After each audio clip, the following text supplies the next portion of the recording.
O meu nome é Absair Wesson, eu sou cineasta, produtor de cinema, né? E de Anápolis. Primeiro filme que eu vi, Mazzaropi. Mazzaropi. E logo em seguida, 007. Quer dizer, são extremos, um filme inglês, um filme brasileiro. E isso é o que é o meu cinema hoje, essa coisa de querer misturar. Às vezes sou criticado por causa desse cinema clássico e tal, né? Que não, ele é mais complicado, ele é mais difícil fazer, né? Às vezes, né? Mas assim, eu acho que tudo isso teve essa influência. Esse início influenciou pro resto da vida, né? Ai, linguiça fresquinha, tá chegando freguês, venha ver meu freguês. Esse fascínio pelo cinema é grande mesmo, vontade de fazer cinema a gente tinha, até a ponto de ganhar uma Super 8 e começar a filmar, só que não tinha som, e aí era Charlie Chaplin sem som mesmo, e vamos que vamos, e é isso, né? Agora, como eu não conseguia fazer filme mesmo, que também era caro fazer, mesmo no Super 8, o cara fala assim, Super 8 barato. Não, não era caro, pra gente era, né, pelo menos. E aí eu fazia muito, era teatro e tal, mas sempre com vontade de fazer cinema, né? Eu já com 12 anos, eu era diretor de uma peça de Bang Bang. E eu fazia muito a adaptação daquelas peças do Léo Canhoto e Robertinho, o Homem Mal e tal. E nós apresentamos em circo, apresentamos aqui em vários colégios de Anápolis, né? Então essa turminha afinada no teatro comigo é que eu pegava para fazer esses filminhos de Super 8 que, na realidade, para nós faltava muito, né? Porque tinha que ter som e nós não tínhamos um gravador ali para fazer som e quando tinha, não sabia fazer o sincronismo correto, né? Eu tive muita essa dificuldade, mas foi bom, foi um aprendizado maravilhoso. Eu era muito novo na época, tinha 12 anos, né? Eu já fiz muito trabalho no VHS. Fiz vários trabalhos em São Paulo, porque eu fui estudar cinema em São Paulo. Aí fiz 3 anos, depois fui para publicidade, concluí em publicidade. E o que acontece? E lá em São Paulo fiz muita coisa, muito filminho VHS, né? A gente fez bastante coisa em VHS. Aí entrou a era digital, que facilitou muito, né? Aproximou a gente do cinema. Que é incrível aproximar o digital do cinema, que são... Mas foi a coisa mais próxima que tivemos do cinema, foi o digital, hoje. Talvez pela estética, pela qualidade do que a gente consegue fazer próximo do cinema com custo reduzido, né? Eu pensava assim, muito novo, você pensa que tudo é assim, é pegar uma câmera e sair fazendo cinema. A parte teórica, aquilo ali vai cansando tanto que você fala, não é isso que eu queria. E aí parti para fazer publicidade, formei em publicidade, e depois descobri que realmente é o cinema, e aí hoje eu sou um diretor, como diz assim, mas assim, pela intuição de ser o diretor mesmo, né? Essa coisa de procura, e foi bom, de certa forma até foi bom. Aconselho as pessoas a fazer faculdade de cinema, aconselho, mas não que seja essencial, como muitos dos grandes diretores de Hollywood não são formados em cinema, né? Criaram as suas ideias, e eu tenho muito essa coisa, né? Isso não dá certo, vou fazer para... Vou fazer para ver se dá certo ou se não dá, né? Então tem muito essa coisa. Sem muita influência do que aprendi. O que aprendi foi bom, mas eu falo assim, eu estou pensando diferente. Eu sempre tenho aquela coisa de pensar o diferente, né? No caso foi Iris, né? Que é uma mulher, uma cientista que tenta curar uma pessoa, uma loucura de uma pessoa através da íris dos olhos, né? E esse filme, ele ganhou o melhor roteiro em uns festivais, né? Tanto de Anápolis como outros. Aí depois nós fizemos Todas as Minhas Cores, que é um artista plástico, né? Que é a história de um artista plástico, né? Que é com toda aquela loucura. Eu fiz depois Em Terras Estrangeiras, que aí nós já estamos em 26 festivais já. Ganhamos alguns prêmios, fotografia, direção, vários prêmios ganhamos. Gosto de você, Isabel. Você atrapalha o Fernando. Eu atrapalho. Eu trouxe felicidade pra ele.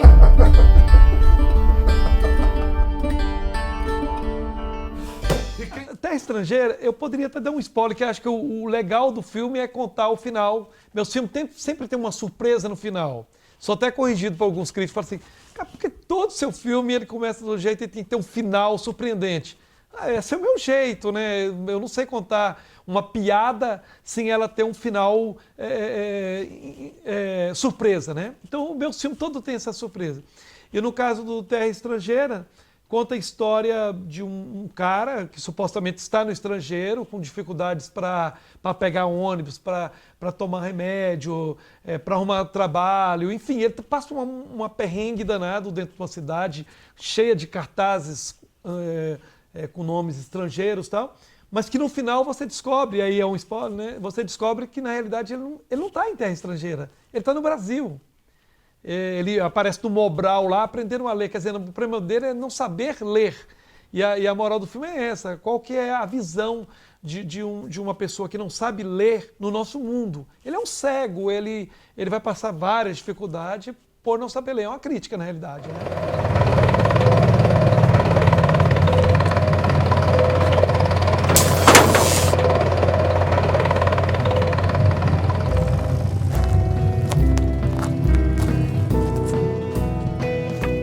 Vários outros filmes que eu trato desse mesmo tema, e parece que é uma coisa assim, corriqueira até, né?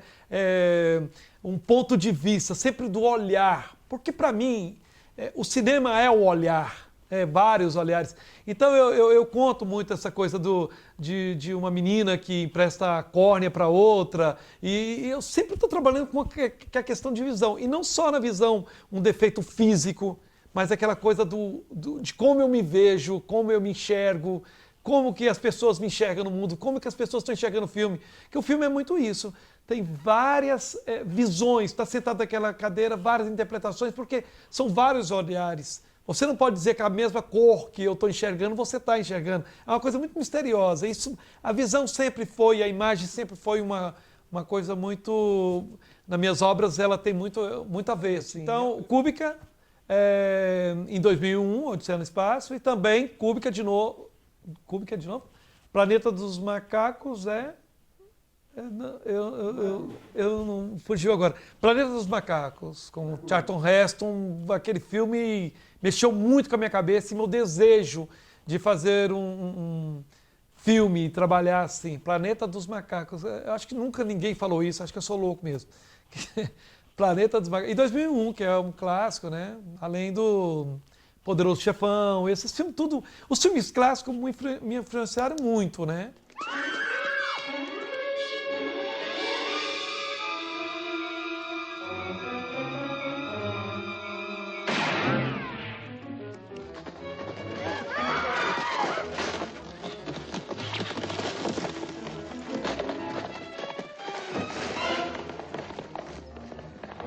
E aí eu acho que daí também, aquela coisa de influência que eu estava falando no início, eu acho que isso também influenciou nas minhas obras, que elas são tomadas para não para essa coisa meia novela, meia historinha assim, muito normal, sempre meio fantástico, sempre apelando para o mundo, de ficção científica, alguma coisa assim, sabe? Mesmo nas obras que parecem ser normal, no final ela tem uma surpresa que fala assim, peraí, não está normal esse filme. Então, sempre aquela coisa fantástica. Eu acho que o cinema é isso também, meu ponto de vista, né? O cinema é para várias coisas, como você falou, democrático, né? Mas é muito isso, né? Eu acho que... Eu agora vou fazer uma ficção científica, né? Aproveitar o gancho para anunciar O Jardim das Pedras, que é um filme que vai se passar em 2084. Eu não tenho dados assim corretos, eu não sei se é o primeiro filme goiano de ficção científica mesmo, né? Eu tenho algumas cenas que eu vou gravar fora do estado, né? Eu queria gravar todo aqui, porque o meu tema fala do Cerrado, mas eu quero mostrar também aonde o Cerrado chegou, né? E essa ideia só vamos saber no futuro. E para que eu possa retratar isso, eu vou ter que viajar para fora. Eu vou tomar algumas cenas ali nos Lençóis Maranhenses, alguma coisa perto de Fortaleza também, algumas coisas que eu vou trazer para colocar no filme nosso, mas é para retratar o que pode acontecer no nosso Cerrado se não for cuidado, se não... E é muito importante o Cerrado goiano, né? Os lençóis de água que tem aqui, se acabar, acaba o planeta, né? Então é isso aí, o filme trata disso, né? Da falta de água, que é um tema até corriqueiro, eu diria, hoje, né? Só que vamos tratar de uma forma diferente, bem interessante. Esse filme, o que acontece? Na realidade, ele partiu de um pensamento meu quando no filme conta a história do falecimento da minha mãe de verdade. Minha mãe faleceu, eu morava em São Paulo e eu vim para atender minha mãe, né? Quer dizer, ir no velório da minha mãe. E nisso, os irmãos começaram a pegar lembranças lá da casa. Falaram, vou levar esse relógio, vou levar aquilo, vou levar uma lembrança para São Paulo. E nisso, como eu era o telefonista da minha casa, né? Eu falei assim, eu vou levar o telefone de disco. E levei o telefone de disco para São Paulo. E lá em São Paulo, eu coloquei ele lá em cima do móvel e fiquei olhando que naquele telefone de disco tem um númerozinho escrito de caneta ali, né? E eu fiquei olhando para aquilo e falei assim, já pensou se eu discar esse número e atender na minha casa quando eu era pequeno e eu falar comigo? E aí, daquilo ali, eu imaginando aquilo, eu fiquei pensando assim, já pensou se for um filme? E daí criou-se de uma realidade. Então o filme começa com muitos dados reais e parte para essa ficção.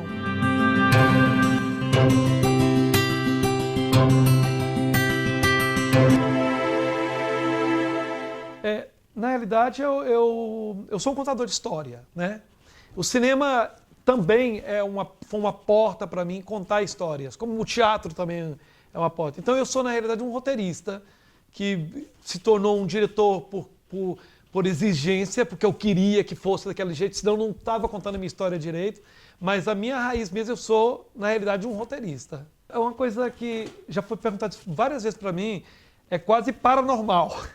Porque eu estou com 133 roteiros escritos, porque primeiro eu tenho vício de escrever, que para mim é um vício, né, ficar escrevendo. Eu tenho 133 roteiros escritos, né? Hora nenhuma, eu não me dá branco na frente de um papel, assim. Eu começo a escrever e termino um roteiro, às vezes... Eu escrevi um longa em 3 dias e mandei para a Ancine, é um western, eu mandei para a Ancine, estou esperando aí, né, no começo do ano. E, enfim, eu escrevi um longa em 3 dias, 93 páginas em 3 dias. Passado em Goiás, ele passa de 1930 a 1933. O pano de fundo é a mudança nossa da capital, de Goiás Velho para Campininha das Flores, que aqui, eu estou pensando que estou em Anápolis, que aqui, que era Campininha das Flores, era a mudança, o pano de fundo é esse. E também a Revolução, né, de 1930. E eu usei todo esse pano de fundo, contei. Então ele mistura ficção e realidade, né? Porque vai contar a história de escravos que foram libertos há tipo 30, 40 anos atrás, eu estou falando na época, né? 40 anos atrás, e que estão desempregados, formando uns quilombos perto de Goiás, eu estou falando da cidade de Goiás, né? E eu descobri esses quilombolas e que eles atacavam carroças, carro de boi e tal. E já comecei a montar minha história por ali.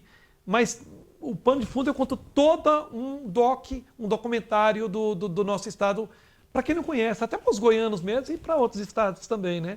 E também tem uma coisa muito interessante, que eu entro dentro do fogaréu, os caras saltando o banco vestidos de farricocos, e também, a hora que o bicho está pegando, eles mudam para Pirinópolis, atacando alguns lugares vestidos de mascarado, né?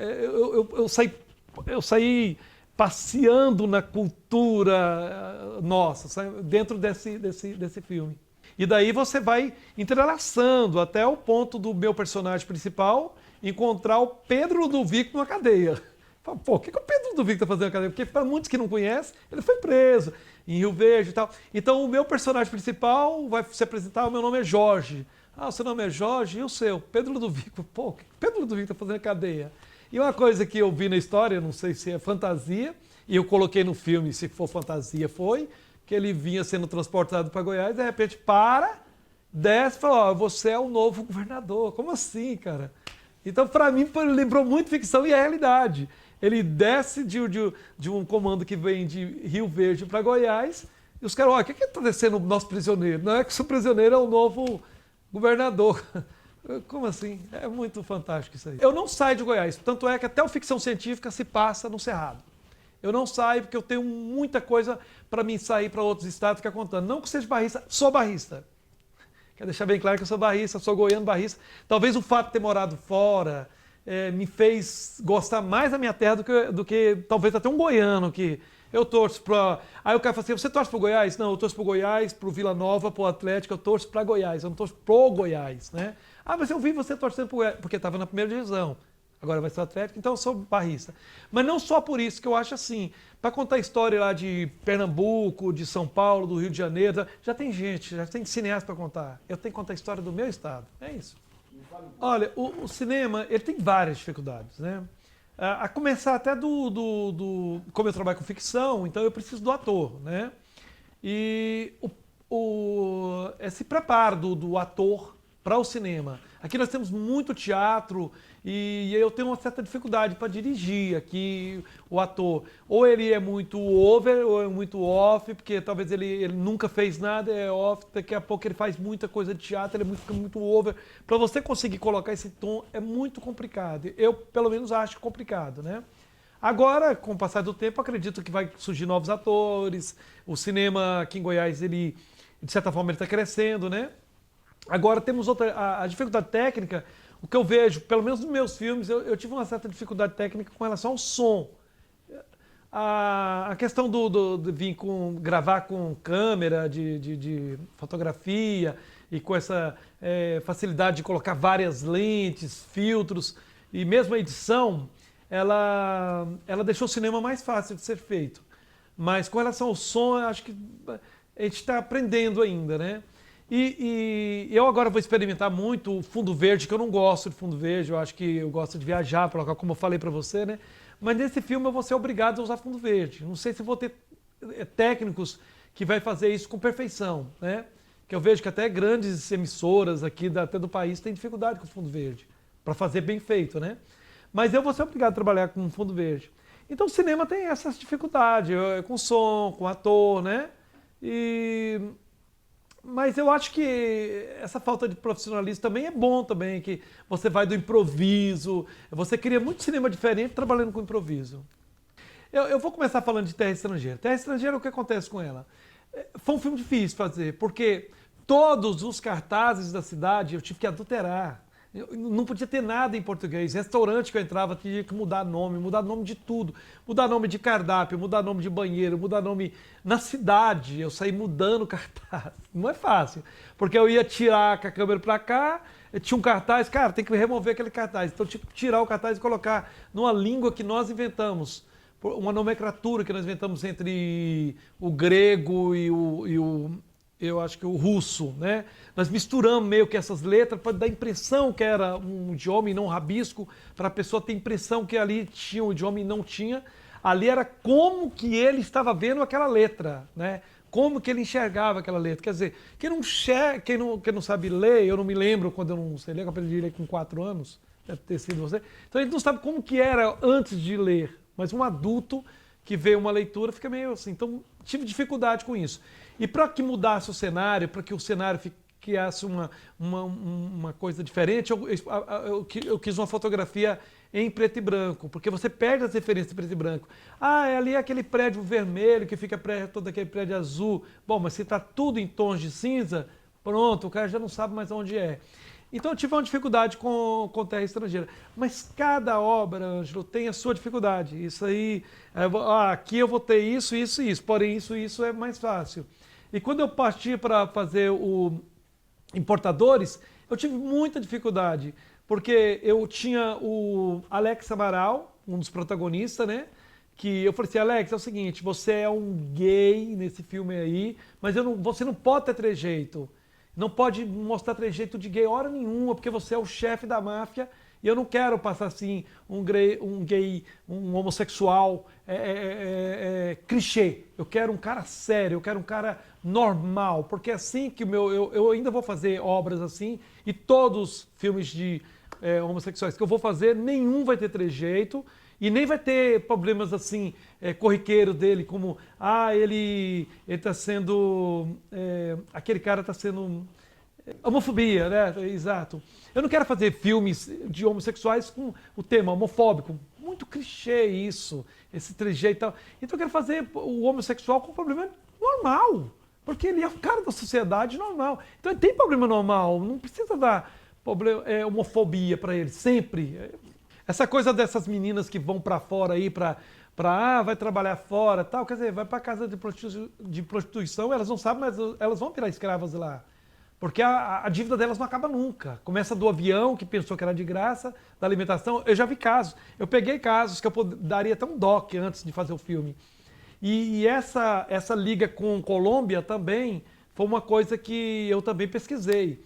Eles mandam daqui para a Colômbia manda droga para cá, e a Colômbia faz o comércio com a Espanha e também com países do leste europeu, né? E foi essa a construção. Então, quer dizer, eu tinha o Alex Amaral, que falava espanhol, o Jonatas Tavares, que morou na Espanha durante muito tempo, eu tinha uma argentina, eu tinha um colombiano, mas pouca gente, eu teria que arrumar mais pessoas, porque o filme ele é falado 70% em espanhol. E eu não queria pessoa que ficasse tentando falar o castelhano, né, o espanhol. Eu queria pessoas que tivessem fluência ali. Então, isso também teve essa dificuldade. Além do que, nós somos parados, não sei se o Alex Amaral te passou isso, nós fomos parados pela polícia 2 vezes. Porque com arma na rua. É o que eu fiz muito guerrilha. E às vezes o pistoleiro apontava a arma e tal, e estava lá ameaçando o cara para tirar. Daqui a pouco, quando nós vimos, nós estávamos cercados de polícia. Mão para cima e tal. E tínhamos um simulacro prendido, outro não. Eu tive argumento, consultei um advogado, falei, não pode prender. Aí não prenderam o simulacro em outra ocasião, né? E, enfim, mas fomos presos com mão, com revista, no chão, porque eu matei gente na rua, tirei meia-noite. Eu assustei a população, de propósito. Eu saí com arma, atirando, e as pessoas não eram atores, eram pessoas que estavam caminhando na rua por acaso, assim, assustando assustados com aquela situação ali. E depois eu ia conversar com ele, nós estávamos gravando um filme e tal, você libera a sua imagem. E 2 que ficaram espetaculares, né? Os caras não liberaram a imagem. Eu não podia fazer um filme, não sei que fosse um doc, com strobe na cara do personagem. Eu falava, pô, que é isso, né? E aí eu não podia fazer isso. Mas cenas maravilhosas não foram pro filme, porque a pessoa assustou e achou que ia pagar mico na tela e... Falei, cara, não é TV, cara, é cinema, ninguém vai ver isso. E eles não liberaram a imagem.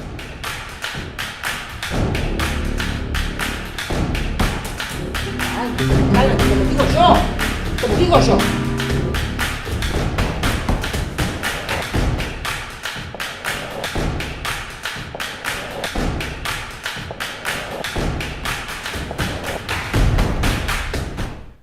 Olha, tem muita ideia os importadores, né? Os importadores, ele dá, eu acho que com mais dinheiro, que a gente sempre faz com pouco dinheiro, você sabe como é que é difícil essas coisas, né? Com mais dinheiro a gente teria condição de fazer um longa maravilhoso com importadores, porque o tema é muito interessante. Agora, o que eu estou querendo fazer agora com esse Jardim das Pedras, Ângelo, só para concluir aqui, o Jardim das Pedras é um filme de ficção científica passando no futuro.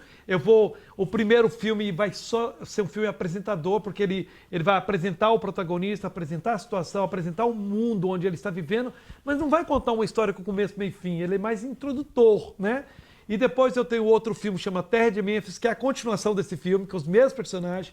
Depois eu tenho A Casa do Lago, que também está escrito também, que é a continuação. E o último filme, Além das Montanhas, que também é a continuação. Quero pegar esses 4 filmes de 20, 40, 60, 1h20 e fazer um longa. É engraçado, quando você ama o que você faz, quando você ama o cinema e tal, porque você não pensa muito o sucesso, o reconhecimento, é uma consequência do seu trabalho, né? Ele pode vir, ele pode não vir. Isso é como um cara que pinta um quadro, eu vou voltar lá para Van Gogh, que pintou 1000 quadros na vida, vendeu um. Vendeu um quadro. E talvez para comer, né? Então, quando eu penso nisso, quando eu penso no cinema assim, como eu falei antes, eu sou um contador de história. Se eu conseguir levar essas histórias para mais pessoas se emocionar, gostar ou não gostar, porque nem todo filme as pessoas gostam, tá? Ótimo. Se não, não. Agora, no futuro, a gente sempre imagina que pode uma hora uma obra ser verdadeiramente reconhecida no seu valor e tal, e com com um financiamento melhor, que eu tenho certeza, com dinheiro na mão, você consegue fazer obras melhores. Porque o cara fala assim, pô, mas por que você não fez esse efeito? Por que você não colocou o ator tal e não o ator Y? Porque a gente não tem um recurso para colocar o ator tal. Eu não sou da Globo Filme. Então, quer dizer, às vezes a gente fica nessa luta. Mas eu faço com amor, Ângelo, e esse amor me posiciona assim, numa situação de estar realizado quando tem 10 pessoas assistindo meu filme, entendeu? Apesar que, como eu te falei, Terra Estrangeira foi para 26 festivais, né? E eu sou muito feliz, queria que todos acontecessem isso. E acredito que com a hora a gente pode ser reconhecido ou não. Sobre o cinema, eu vou começar falando do Festival de Cinema de Anápolis, que eu me reuni com o prefeito e com vários prefeitos lá para a gente conversar sobre isso, né? Eu quis mostrar para eles a importância do Festival de Cinema de Anápolis continuar, porque algumas cidades nossas aqui, ela é conhecida por causa do Festival de Cinema. Gramado é bonito, mas será que teria essa... Eu conheço Gramado tal, se não tivesse o Festival de Cinema? Quer dizer, a maioria das pessoas, quando fala Gramado, lembra do Festival de Cinema de Gramado. Eu vou estender para a França, né? Para Cannes, né? O cara conhece Paris, Lyon, talvez. Mas, assim, Cannes só é conhecido por causa do Festival de Cinema. É incrível isso. E daí a importância do cinema. Eu acho assim, até uma coisa assim, se todos os políticos tivessem essa visão que o cinema é uma obra importantíssima, claro que todas são também, como o teatro como todas as artes são importantes. Eu só estou falando no cinema porque no próprio cinema é a reunião de todas as artes. No cinema eu posso ter o ator do teatro, no cinema eu posso ter a música, no cinema... eu estou puxando muita sardinha para minha lata, eu não queria falar isso, eu posso ser até criticado por isso, mas o cinema é a reunião de todas essas artes. E o nosso cinema, se incentivado, ele pode ser também uma das coisas de maior valor do nosso país. Que o nosso país é um país de cultura ímpar, né? Temos muita coisa aqui, como o nosso samba, como o nosso carnaval, é muito original, vamos dizer assim, né? E eu acho também que o nosso cinema também, ele está crescendo, eu não queria que crescesse da forma que está crescendo, não está crescendo original, ele está crescendo parecendo enlatado americano, isso é ruim. Nós poderíamos crescer naquela outra onda nossa, original. E se formos verdadeiramente apoiados financeiramente, podemos ter um cinema de primeiro mundo mesmo. Nosso cinema já é reconhecido nos países europeus. E até os Estados Unidos poderiam comprar essa ideia. E a gente poder verdadeiramente, aí já seria um sonho, viver de cinema. Eu só disse que a questão do amor é porque se tiver dinheiro vai ser maravilhoso. Se não tiver dinheiro eu vou continuar trabalhando com cinema. É só isso que eu quis dizer. Mas com dinheiro a gente vai crescer e aparecer. Né? Eu acho isso. Eu acredito que o festival é muito importante, tanto é que eu estava brigando com os prefeitos de Anápolis lá para continuar os festivais, né? O Festival de Anápolis. Só eu acho pouco, né? Porque, tipo assim, nós temos um festival, o cara vai ali uma semana, tá? E depois, e como é que fica, né? Então poderia ter mais festivais, e não só isso. A importância de ter um espaço também na TV. O espaço da TV... ele é muito importante para que a gente continue presente, continua sendo visto, né? E também acertar no gosto do goiano, do povo, que um cinema que venha agradar eles também. Que não adianta só fazer um filme cabeça, muito arte, muito cabeça, e de repente o filme não cair no gosto do público. Então vamos tentar um equilíbrio. Faça um filme cabeça, põe os caras para pensar, mas também ponha um filme do gosto das pessoas, não só para ficar uma sala de festival. Eu estou falando de festival, eu estou falando as duas coisas. Ficar uma sala de festival com 6 críticos e com, digamos, 500 espectadores, e o filme está ali agradando 6 críticos. Né? Daqui a pouco não vai ter esses 500 espectadores. Eu não sei, eu não entendo muito bem isso aí. Eu acredito que o filme tem que encontrar um equilíbrio. Acho sim que os críticos estão certos quando pede filme para pensar, que pede filme fora do enlatado americano. Que a enlatado americana liga a televisão, vai assistir Sessão da Tarde, né? Mas eu acho certo que eles pensam que a gente tem que colocar filmes assim com conteúdos e tal. mas não tão viajados a ponto de se perder a conexão com o público. Que a partir do momento que você perde a conexão com o público, você está falando sozinho. O cinema não é para você, cara, não é só para o crítico. O cinema também é para um público. Que se não tiver esse público, lá na frente, quando fala assim, olha, liberaram 5 milhões para fazer um filme goiano, aí né, uma população vai falar, aquelas merda, desculpa a expressão, mas então, tipo assim, eu acho que tem que ter filme cabeça para o cara pensar, e tem muitos assim, né? Mas também tem que ter um filme que é agradável, que o cara possa falar assim, pô, que filme massa, né?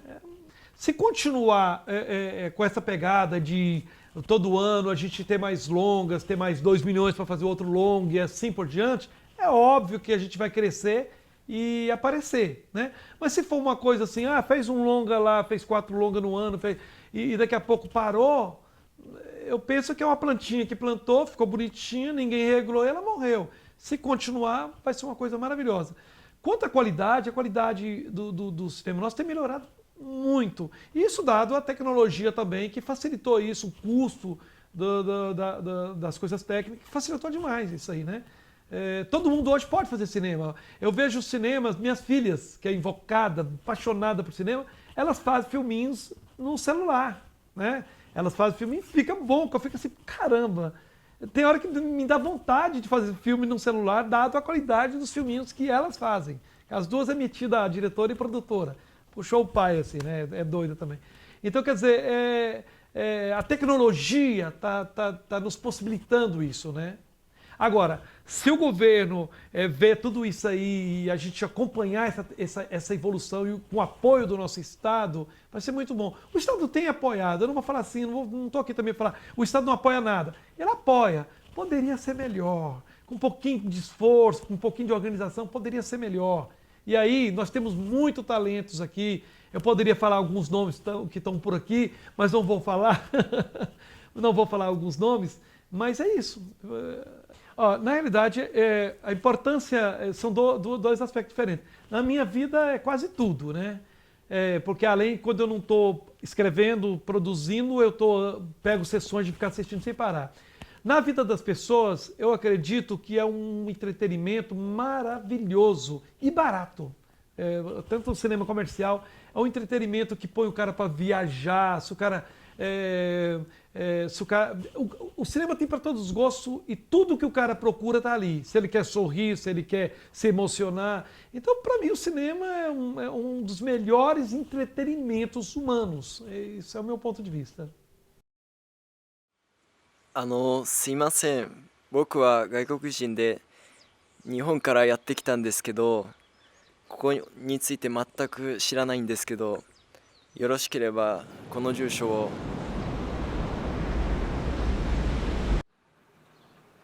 手伝ってくれませんか？住所はここに書いてありますので、紙に。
C, D, F, G, H, J, K,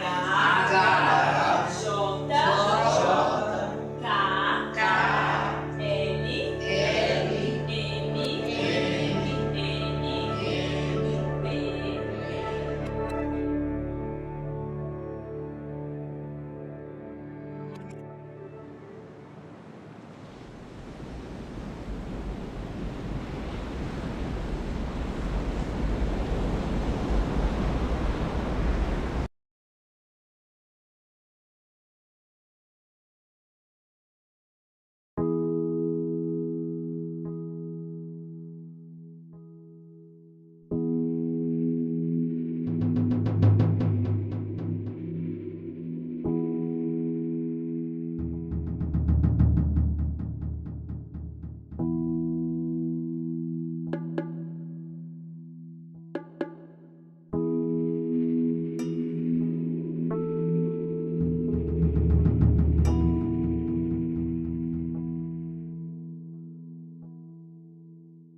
P.